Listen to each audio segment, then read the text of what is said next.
أعوذ بالله من الشيطان الرجيم. بسم الله الرحمن الرحيم. أحييكم بالتحية الإسلام السلام. السلام عليكم ورحمة الله وبركاته. Syukur kita kepada Allah Subhanahu wa taala, pada pagi mulia ini dapat sama-sama kita menyambung kembali perbahasan kita di dalam kitab Wahai Anakku yang Tercinta, saduran daripada kitab Ayyuhal Walad karangan Al-Imam Al-Ghazali rahimallahu taala. Dan kali ini kita telah sampai kepada nasihat yang ke-24, iaitu pada menyatakan kerjakan 4 perkara. Siri yang lalu kita telah memperbahaskan secara menyeluruh mengenai tinggalkan 4 perkara. Maka hari ini kita sambung kepada nasihat yang ke-24, iaitulah kerjakan 4 perkara. Apa kata pengarang kitab rahimallahu ta'ala? Kata pengarang kitab rahimallahu ta'ala, qala al-musannifu rahimahullahu ta'ala wa bi'ulumihi fi kitabihi wa nafa'ani fi ad-darain al-amin, Allahumma amin. Adapun 4 perkara yang perlu engkau kerjakan itu ialah, yang perkara yang pertama, bahawa hendaklah engkau mengukur pergaulanmu dengan Tuhanmu. Sekira-kira jikalau hamba-Mu bergaul kepadamu seperti pergaulanmu dengan Tuhanmu, maka engkau merasa puas hati dengan kelakuan hamba-Mu itu, dan engkau tidak merasa marah. Jadi apa yang kau tidak suka bagi dirimu daripada perbuatan hamba-Mu yang al-majazi, dan janganlah engkau melakukannya terhadap Tuhanmu, kerana Tuhanmu adalah Tuhanmu yang sebenar. Jadi kata pengarang kitab rahimahullah ta'ala yang pertama, iaitu hendaklah engkau melakukan satu perkara yang dipanggil mengukur kadar pergaulan kita dengan Tuhan. Kita banyak muhasabah diri, kita duduk menung-menung, kita duduk merenungkan bagaimanakah hubungan kita dengan Allah Ta'ala, yang kita disuruhkan dengan kalimat hablum minallah wa hablum minan nas. Berbaik-baik hubungan dengan Allah dan berbaik-baik hubungan sesama manusia. Jadi kita melihat bagaimana hubungan kita dengan Allah. Apakah kita telah mengambil Allah Ta'ala dalam keseluruhan hidup kita, ataupun kita mengambil Allah Ta'ala itu hanya juzuk-juzuk daripada kepentingan hidup kita. Sedangkan umat Islam dididik dan diajar oleh baginda Nabi SAW dengan peringatan pada setiap harinya, dengan ikrar mereka. Apakah ikrar bagi seorang Muslim itu? Iaitulah raditu billahi rabba wa bil islami dina wa bi Muhammadin nabiyya wa rasulah. Aku rida Allah tu sebagai Tuhanku, dan Islam tu sebagai jalan hidupku, dan Nabi Muhammad itu ialah Nabi dan pesuruh Allah. Dari perkataan ini kita tahu bahawa ridanya kita kepada Allah Subhanahu wa ta'ala sebagai Tuhan itu tadi dengan cara bagaimana? Dengan cara bagaimana kita mendekatkan diri kepada Allah Subhanahu wa ta'ala. Iaitulah bila kalimat terakhir yang diungkapkan oleh malaikat datang kepada seorang hamba yang hidup. Apa katanya? Ya ayyatuhan nafsul mutmainnah irji'i ila rabbiki radiyatan mardiyah. Wahai diri yang tenang, wahai ya ayyatuhan nafsul, wahai jiwa yang tenang, kembalilah engkau kepada Tuhanmu dalam keadaan dia ridha kepada kamu dan kamu ridha kepada dia. Bila Allah dah ridha pada kita dan kita ada keridhaan dengan Allah Ta'ala, maka Allah serukan fadkhuli fi ibadi, masuklah kamu dalam kalangan hamba-Ku. Jadi itu sebab Imam Ghazali rahimahullah ta'ala menyatakan bahawa hendaklah engkau mengukur pergaulan dengan Tuhanmu sekira-kira jikalau hamba-Mu bergaul kepadamu. Hamba di sini dengan erti kata hambal majazi. Hamba majazi ini bukan makna hamba pemilikan. Adapun hamba majazi ini daripada segi bahasa saja, adapun makna sebenarnya ialah merujuk kepada sekalian makhluk Allah, iaitu khususnya bagi manusia. Masya Allah, bagaimana pergaulan manusia terhadap kita. Kita suka ke orang mengambil kesempatan ke atas kehidupan kita, atau kita suka orang menabur bakti dalam penghidupan kita, maka kita ukur pergaulan kita itu tadi dengan bagaimana pergaulan kita dengan Allah Subhanahu wa taala. Insya-Allah. Itu sebab apa kata pengarang kitab rahimahullah taala, dan hendaklah engkau mengukur tu kadar nak tahu dia macam mana. Ustaz, saya dah solat, tapi apakah solat saya diterima oleh Allah Subhanahu wa taala? Sedangkan Allah Ta'ala menyebut di dalam Al-Quran, Inna salata tanha 'anil fahsya'i wal munkar. Sesungguhnya solat itu mencegah kamu daripada kelakuan keji dan mungkar. Dan dengan ala bi zikrillahi tatma'inul qulub, dengan kamu mengingati Allah, hati jadi tenang. Walhal tadi itu kita semayang, habis semayang hati libang-libu lagi. Kenapa dia jadi seperti itu? Kerana Al-Imam Al-Ghazali telah menyatakan di dalam kitab Bidayatul Hidayah, maka seseorang yang ingin hampir kepada Allah Subhanahu wa taala di dalam ibadahnya, maka wajib atas dia mengadakan khusyuk dalam sembahyangnya. Dan syarat untuk mendapatkan khusyuk itu ialah hudur hatinya. Al-hudur itu menghadirkan hati dia, dan bila hadirnya hati, barulah dia dapat menakluki khusyuk. InsyaAllah khusyuk tertakluk kerana adanya hati tadi. Masya-Allah. Dia nak sembahyang, nak khusyuk, tapi hatinya tak ada di situ. Itu sebab kadang-kadang kita ni berasa kesal dengan sesuatu perkara kerana apa? Kerana hati kita berbelah bahagi. Ada orang dia datang nak contoh perumpamaannya lah. Dah contoh perumpamaan lagi tu, masya-Allah. Seperti orang yang datang mengaji. Dia datang nak mengaji, tetapi ketika itu dia tunggu tuan guru tak sampai-sampai. Sampai pun, sampai ke tak sampai ni, sampai ke tak sampai ni. Takdir Allah Subhanahu Wa Taala tak sampai pun. Bila tak sampai, dia berasa marah. Allah, kalau aku tahu macam ni, aku buat begini. Begitu contoh, Masya Allah. Kalau aku tahu, baik aku pergi begini, ataupun aku buat begini. Berarti ketika itu hatinya sedang memiliki dua kehendak. Hati dia ada dua kehendak. Dia ada pilihan, nak mengaji ke nak pergi ke kedai makan, contohnya, Masya Allah. Tuan guru tak tahu aku pergi kedai makan tadi, Masya Allah. Tapi kalau orang yang jitu, dia datang, aku datang nak nuntut ilmu, kata dia. Ada aku terima, tak ada aku iktikaf. Suatu perkara. Ini memang orang yang tenang. Dan ketika orang yang salat, dia diberi ketenangan oleh Allah Ta'ala, habis dari ibadahnya, dia boleh duduk sejenak. Bukanlah kata duduk berzikir, tak. Bukan sebenarnya dia duduk zikir tu tenang, yang tak duduk zikir tak tenang. Bukan. Maknanya, Assalamualaikum warahmatullahi, Assalamualaikum warahmatullahi. Dia rasa satu kelapangan, dia boleh duduk sekejap dan dia boleh bangun dengan tidak terburu-buru meninggalkan ibadahnya. Insya-Allah. Ini kata ketenangan tu tadi. Masya-Allah taala anhu. Ni tak, dia tengah sebelum bagi salam lagi hati dah cadang nak berangkat keluar. InsyaAllah. Salam tak bagi lagi, tapi keberangkatan tu telah ada, niat untuk keberangkatan tu berada di dalam hati dia. Insya-Allah. Jadi tu Imam Al-Ghazali kata, bagaimana kamu ketika berhadapan dengan Tuhanmu? Ada hadis Nabi SAW menyatakan, sesungguhnya Allah Ta'ala itu sentiasa berhadapan dengan seorang hamba yang sedang solat selama mana ia belum menoleh ke kanan dan ke kirinya. Jadi Allah Ta'ala sentiasa ada depan dia tu sebelum dia memberi salam. Kalau dia toleh kanan, toleh kiri, berpalinglah Allah. La mubakkalat, Allah mutakabbalah.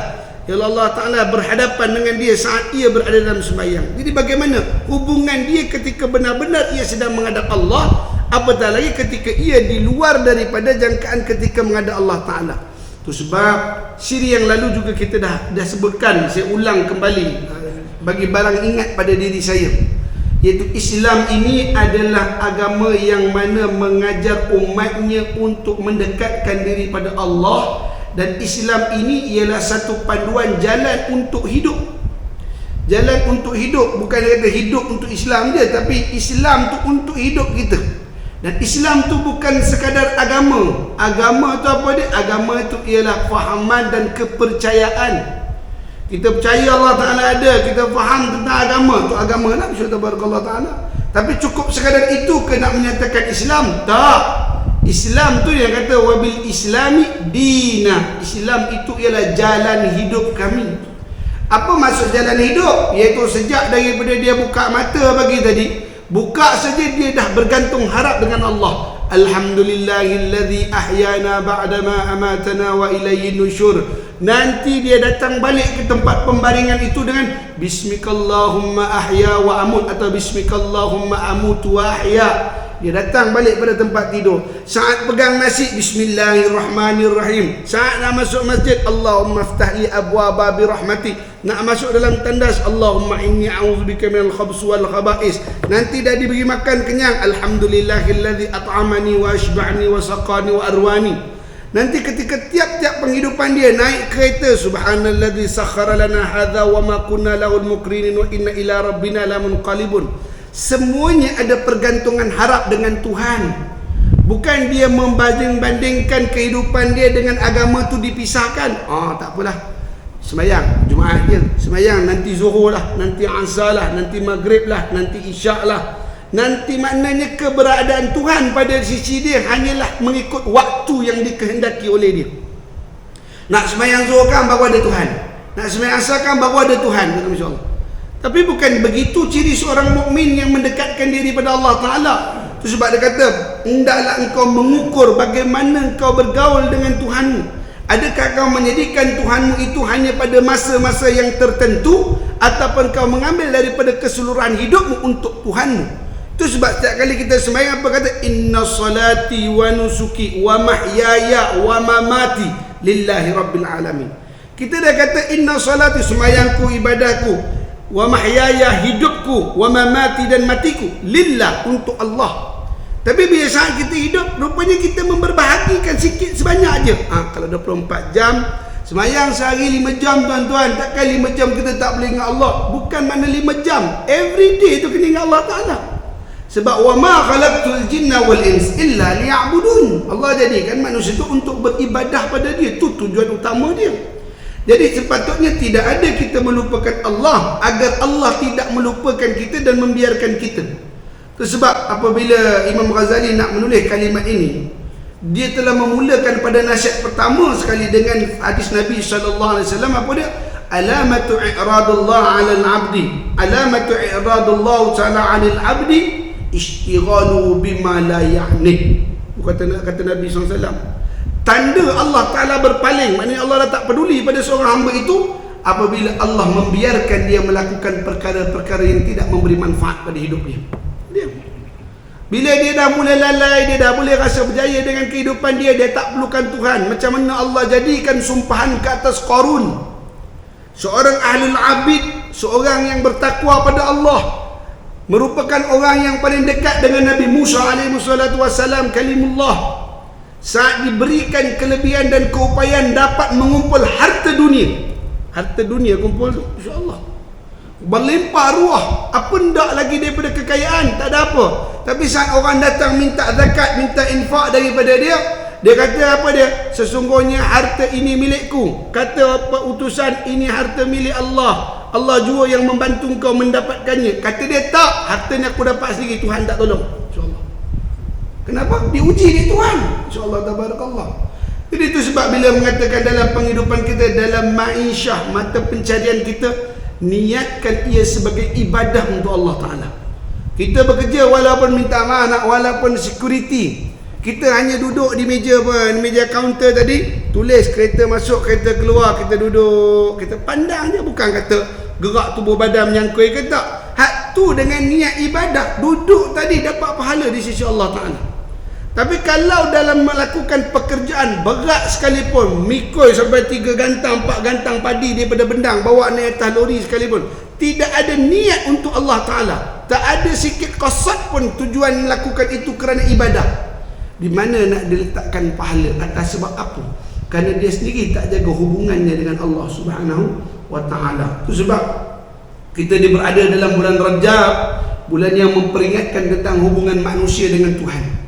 Sebagaimana Allah Ta'ala mendekatkan Nabi kita Muhammad sallallahu alaihi wasallam daripada suatu langit ke satu langit, sampai ke Sidral Muntaha, sampai ke Mustawa. Allah Ta'ala bertemu dengan baginda Nabi SAW hanya untuk memberitahu tentang bagaimana mendekatkan diri kepada Allah Ta'ala dengan salat. Subhanallah Ta'ala. Itu dia. Jadi itu sebab kata Imam Ghazali, tengoklah bagaimana pergaulanmu dengan Tuhanmu, maka engkau merasa puas hati dengan kelakuan hamba-Mu itu jika engkau tidak merasa marah. Kenapa? bila Allah Ta'ala dah suka pada satu hamba, Allah suka pada satu orang, Allah akan isytihar pada Jibril. Ya Jibril, maka Jibril pun datang. Labbaik Allahumma labbaik. InsyaAllah. Ya Allah, kami sambut panggilanmu dengan sahutan, dengan panggilanmu. Kami sambut labbaik Allah. InsyaAllah, aku sambut panggilanmu ya Allah. Maka ketika itu kata Allah Ta'ala pada Jibril, ya Jibril, sesungguhnya apakah kau melihat kepada fulan itu? Ditunjuk oleh Allah Ta'ala. Allah beri isyarah kepada Jibril. Maka Jibril kata, ya Allah. Naam ya Allah. Ketika itu kata Allah, sesungguhnya aku mencintai si fulan, cintailah dia, kata Allah Ta'ala. Maka ketika itu kata Jibril, ya Allah, sesungguhnya aku mencintai fulan kerana fulan dicintai oleh engkau. Maka Jibril pergi ke syurga lalu mengatakan kepada sekalian penduduk langit dan syurga, ya ma'syaral arda wal jannah, ya ma'syaral sama wal jannah, sekalian penduduk langit dan juga syurga, sesungguhnya aku Jibril mengkhabarkan kepada kalian Allah mencintai fulan, maka cintailah kalian kepada fulan. Maka seluruh penduduk langit dan penduduk syurga mencintai fulan. Dan Jibril turun ke langit dunia lalu menyeru kepada seluruh penduduk yang ada di muka bumi. Itu makhluk Allah di bumi. Wahai makhluk Allah yang ada di bumi, sesungguhnya Allah mencintai fulan, cintailah fulan. Itu sebab ada kadang-kadang hati kita berjalan, kita tengok orang, rasa suka tu ada. Ish, nampak baik dia orang ni, masya-Allah. Sejuk mata. Kita bukan kenal dia pun. Tapi dengan tatapan pandangan mata tadi, kita jadi rida pada orang tadi, kita jadi suka tengok orang tadi. Itu sebab daripada seruannya Jibril menyuruh kita suka pada orang yang disukai oleh Allah. Itu tanda-tanda dia ada. Bila melihat wajah, itu sebab kata melihat wajah orang-orang alim, melihat wajah ulama-ulama ni menenangkan hati. Kenapa? Kerana mereka diredai oleh Allah Ta'ala. Itu sebenarnya bila tengok ni, Allah tak ada masalah ke tuan guru ni, kita kata tenang je muka dia. Kerana Allah memberikan pada pandangan mata kita ni ketenangan setelah melihat dia, insyaAllah. Itu sebenarnya. Tapi ada orang kita tak kenal tak apa, tapi tengok tu rasa rimeh tengok dia, rasa tu macam jahat betul muka dia ni. Padahal kita tak ada apa masalah dengan dia, kita tak pernah ada hubungan pun dengan dia. Tapi Allah Ta'ala bila benci pada satu hamba, Allah akan isytiar pada Jibril, aku tak suka pada fulan. Maka Jibril langsung berteriak, penduduk langit dan bumi. Dia tak datang saja terus berlangit dan bumi, Allah tak suka pada fulan, maka hendaklah kalian tidak suka pada dia. Hati tu berat nak menerima dia. Atau kenapa? Kerana seruan. Jadi itu sebab bila kamu jaga hubungan kamu dengan Allah, Allah jadikan hubungan kamu dengan makhluk tadi tenteram. Allah jadikan hubungan kamu dengan masyarakat tadi berbaik-baik. Tetapi kalau hubungan Tuhanmu culas, dengan hubungan dengan Tuhanmu kamu pandang enteng, maka begitulah hubungan manusia terhadap kamu. Mereka akan culas terhadapmu dan mereka akan memandang enteng kepadamu. Ini kata Imam Al-Ghazali rahimahullah ta'ala. Jadi apa yang kau tidak suka bagi dirimu daripada perbuatan hambamu yang al-majazi. Jadi apa yang kita tak suka makhluk buat ke kita, orang buat ke kita, jangan kita buat pada Allah Subhanahu wa ta'ala. Maka janganlah engkau melakukan terhadap Tuhanmu, kerana Tuhanmu adalah Tuhanmu yang sebenar. Kita tak suka orang ambil kesempatan dekat kita, maka jangan kita ambil kesempatan pada Tuhan kita. Kita tak suka orang permainkan kita, jangan kita mempermain-mainkan Tuhan kita. Itu sebab dalam Al-Quran Allah Ta'ala kata pada golongan ahwalul munafikin, apa kata mereka? Sesungguhnya mereka menyangka mereka telah menipu Allah, mereka mengolok-olok Allah, sedangkan Allah lah yang telah mengolok-olokkan mereka. InsyaAllah ini berlaku. InsyaAllah barakallah. Jadi sebab kita berharap kepada Allah Ta'ala, ya Allah jadikan kami daripada kalangan hamba-Mu yang bergantung hidup denganmu, dan janganlah Engkau tinggalkan kami. Ini doa Nabi SAW. Apa doa Nabi? Ya Allah, janganlah Engkau serahkan urusan diri kami terhadap diri kami sendiri, walau lahzah, walau sekelip mata, ya Allah. Jangan kau biarkan kami uruskan diri kami sendiri walau sekelip mata, kerana kami tak mampu, ya Allah. Jangan kau tinggalkan kami, ya Allah, walau sekelip mata. Jadi Allah tu tak tinggalkan kita. Tapi apa Allah Ta'ala bagi tahu? Hamba tinggalkan Tuhan ada. Allah sebut dalam Quran, "Wadduha wal-laili idza saja ma wadda'aka rabbuka wa ma qala Wadduha, demi waktu duha. Ini kejap lagi waktu duha. Kenapa Allah mention waktu duha? Kerana waktu tu waktu paling sibuk bagi anak Adam. Waktu tu lah rasa nak cari sarapan, waktu tu lah nak bekerja, waktu tu lah nak keluar, waktu tu lah merancang aktiviti, waktu tu lah nak memulakan perjalanan, waktu tu lah segala urusan dunia nak diuruskan pada ketika itu. Jadi Allah faham, barangkali kamu sibuk tak ingat pada aku, kamu sibuk dengan menguruskan kehidupan kamu, Allah bagi waktu lain. Wal-laili idza saja, demi waktu malam yang sunyi. Malam tu kamu tak ada kerja dah, malam kamu tak sibuk dah, malam aku datangkan ketenangan bagi kamu supaya kamu boleh datang menghadap aku. Tapi kamu mementingkan, melebihkan kepada tidurmu. Lalu kamu berkata, oh Tuhanku telah meninggalkan aku. Allah jawab, wal-laili idza ma wadda'aka rabbuka wa ma qala. Tidaklah Tuhanmu meninggalkan engkau sebagaimana yang diperkatakan oleh mereka. Tuhan tak tinggalkan engkau yang tinggalkan Tuhan. Diberi pada waktu duha, engkau sibuk kepada ma'isyah, penghidupan kau. Dihidangkan waktu malam untuk menghadap Tuhanmu, maka engkau bersenang-senang dengan menghilangkan lelah rehatmu. InsyaAllah. Jadi bila ditimpa kesusahan, kamu mengatakan Allah dah tinggalkan saya, Allah Ta'ala tak peduli pada saya. Tetapi Imam Ghazali kata, muhasabah diri kamu, siapa yang meninggalkan siapa pada saat ketika ini. Jadi itu sebab Imam Ghazali kata, kerjakanlah 4 perkara. Yang pertama itu muhasabah diri dahulu, bagaimana hubungan kamu dengan Tuhanmu. Yang kedua, segala perkara yang hendak engkau buat bagi orang lain, hendaklah engkau mengukurnya bagi dirimu dahulu. Jadi apa yang engkau suka orang lain lakukan terhadap dirimu, maka buatlah perkara seperti itu terhadap orang lain. Kerana iman seorang hamba tidak akan sempurna hingga ia mencintai bagi seluruh manusia apa yang ia cintai bagi dirinya sendiri. Baik. Nasihat yang kedua, perkara yang kedua yang disuruh ni tu, kerjakanlah saling ta'awanu 'alal birri wat taqwa. Tolong menolong dalam melakukan kebajikan agar mencapai ketakwaan. Kalau kita tengok ada orang susah dan kemampuan kita mampu untuk membantu si susah, bantulah. Tu kata dia. Dia kata, hendaklah engkau buat bagi orang lain. Buat apa ni? Pertolongan. Berikan pertolongan kepada mereka dan hendaklah engkau mengukur bagi dirimu dahulu. Jadi apa yang kau suka orang lain lakukan terhadap dirimu, kita suka orang bagi hadiah, kita suka orang tolong kita, kita suka orang sapa kita. Yang kedua inilah maksud Imam Ghazali, apa dia? Hablum minan nas. Yang tadi itu hablum minallah, hubungan dengan Allah. Sekarang jaga hubungan dengan manusia. Kerana penghidupan kita adalah manusia. Apakah definisi manusia? Manusia disebut dalam ilmu mantik dipanggil sebagai haiwanul natiq. Haiwanun natiq iaitu haiwan, makhluk hidup yang boleh bercakap-cakap, yang boleh berkata-kata.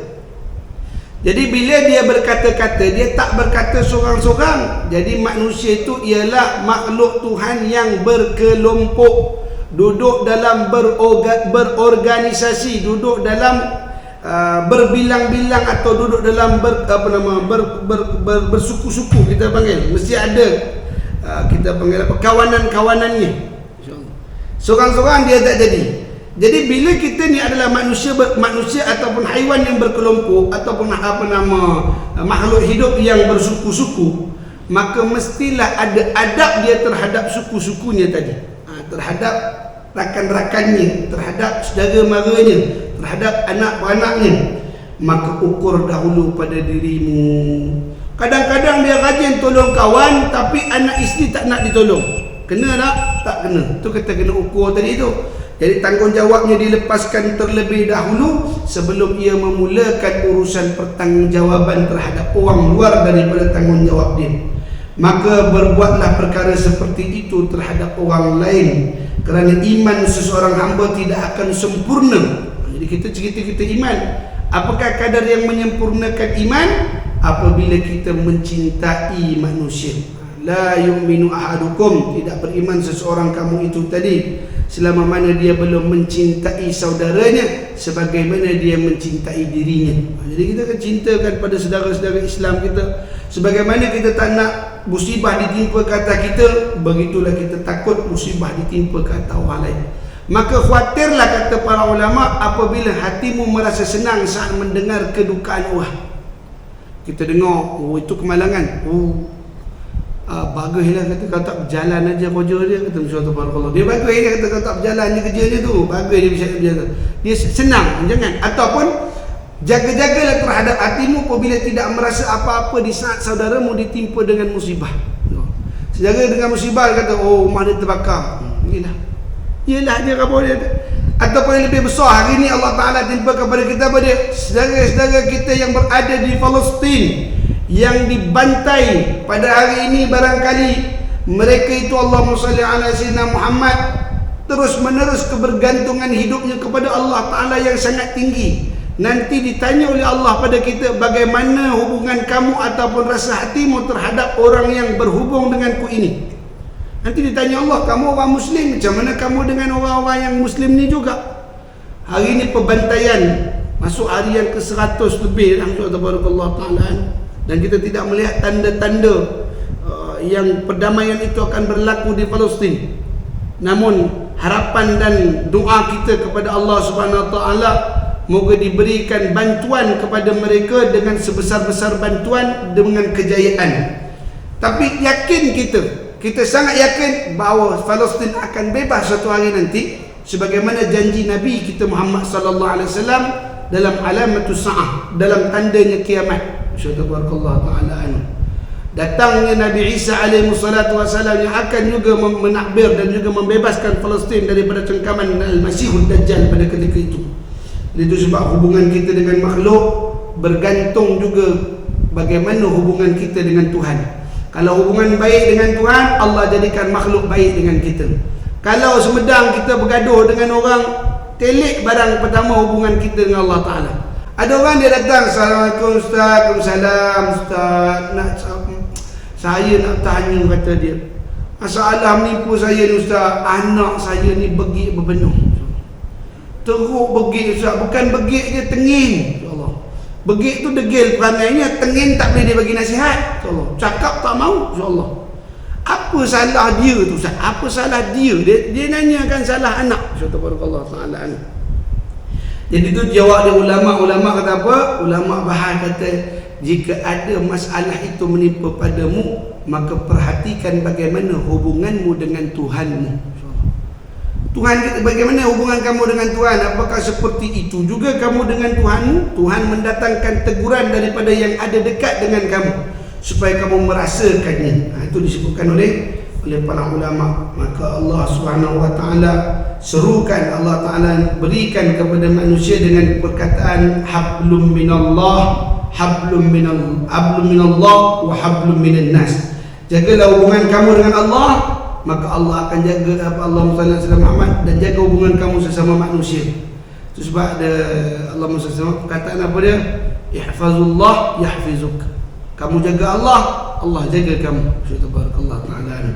Insyaallah itu dua perkara yang disuruh oleh Imam Ghazali rahimahullah taala untuk dikerjakan. Ada baki dua lagi, kita akan sambung pada siri akan datang insyaallah. Tabarakallah taala anhu. Kerana dua tu agak panjang juga, jadi kita akan sambung pada siri yang akan datang. Wallahu taala a'lam bisawab.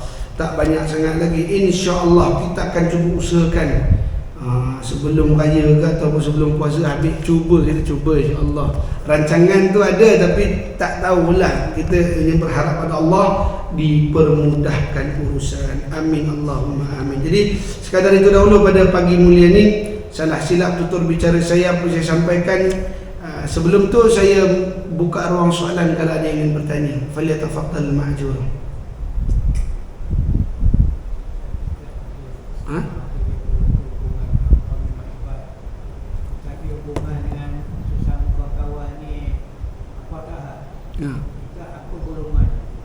Hubungan dia dengan Allah baik.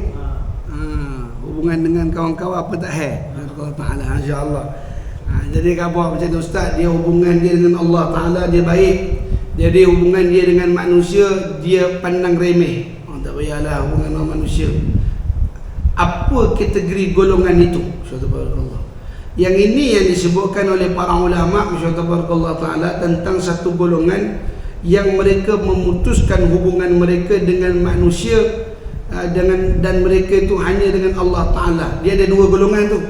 Ada golongan pertama dipanggil sufiyin, golongan ahli khulwah. Mereka memang dia memisahkan diri dengan manusia kerana mereka nak menumpukan ibadah pada Allah. Itu benarlah. Yang kedua ni ada golongan dia ni hidup bermasyarakat. Dia tak ada tumpu pun dengan Allah Taala. Dia datang sembahyang, lepas tu dia balik dengan orang tak nak tegur dengan apa dak, duduk di rumah aja. Yang ini yang kita orang Melayu panggil kesumbang. Allah Taala dia memang tak nak bergaul dengan orang.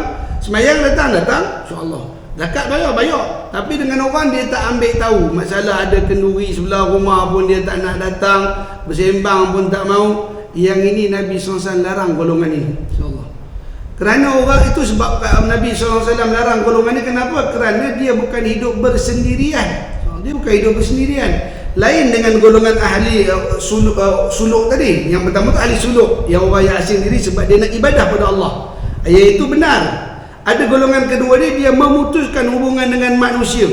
Kalau ada pun berhubung dengan kawan-kawan yang menunda rapat ataupun saudara mara dia je dia buat. Dengan orang lain tak boleh, tak buat.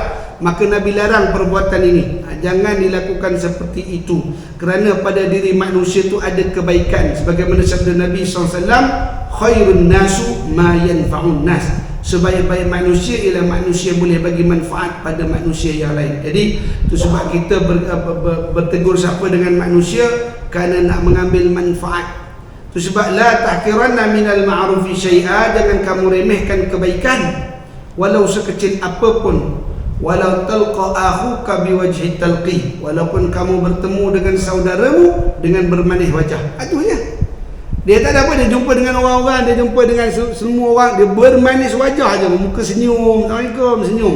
Tak cakap banyak, tapi hubungan dalam senyuman masih ada. Kata Nabi, itu juga masih lagi sebagai ganjaran yang besar di sisi Allah Ta'ala. Jadi itu sebab jangan pernah kita memutus hubungan. Kita baru, kata Allah SWT, katalah kita ni baru nak berjinak dengan Allah Ta'ala, kita rasa kita dah baik, lalu kita putus hubungan dengan manusia. Kata Nabi SAW, barang siapa yang mengatakan umat ini rosak, maka sebenarnya dialah yang rosak. Kata Nabi SAW, riwayat Ahmad. Jadi sebab kita harap hablum minallah dan hablum minan nas terjaga dengan kedua-duanya, dengan keseimbangannya. Wallahu a'lam bishawab. Jadi ada lain? Tak ada. Tak ada, sekadar itu saja dahulu pada pagi yang mulia ni. Salah silap tutur bicara saya. Apalah yang saya sampaikan kira tidak bertepatan murad kitab, salah dengan pandangan para ulama. Pada Allah Jalla Jalalul Azam saya minta ampun. Kepada barisan ayah dan ibunda, dinda dan kakanda sekalian, saya nyusun 10 jari, mohon maaf. Aqulu qawli hadha wa astaghfirullahal azim li wa lakum wa li sairil muslimin wal muslimat wal mu'minin wal mu'minat fastaghfiruhu innahu huwal ghafurur rahim. A'udzu billahi minasyaitonir rajim. Bismillahirrahmanirrahim. Rabbana anfa'na bima 'allamtana, rabbi 'allimna alladhi yanfa'una, ربي فقهنا وفقه أهلنا وقرابة لنا في ديننا مع القدر بالإنس والذكر. اللهم افتح علينا فتوح العارفين، اهدنا الصراط المستقيم صراط الذين أنعمت عليهم من النبيين والصديقين والشهداء والصالحين وحسن أولئك رفيقا يا أرحم الراحمين. اللهم إنا نعوذ بك من العلم لا ينفع وقلب لا يخشع وعمل لا يرفع والدعاء لا يسمع. ربنا تقبل منا دعانا إنك أنت السميع العليم. تب علينا يا مولانا إنك أنت التواب الرحيم. دعواهم فيها سبحانك اللهم وتحيتهم فيها سلام. آخر دعواهم عن الحمد لله رب العالمين. تقبل الله منكم. والسلام عليكم ورحمة الله وبركاته.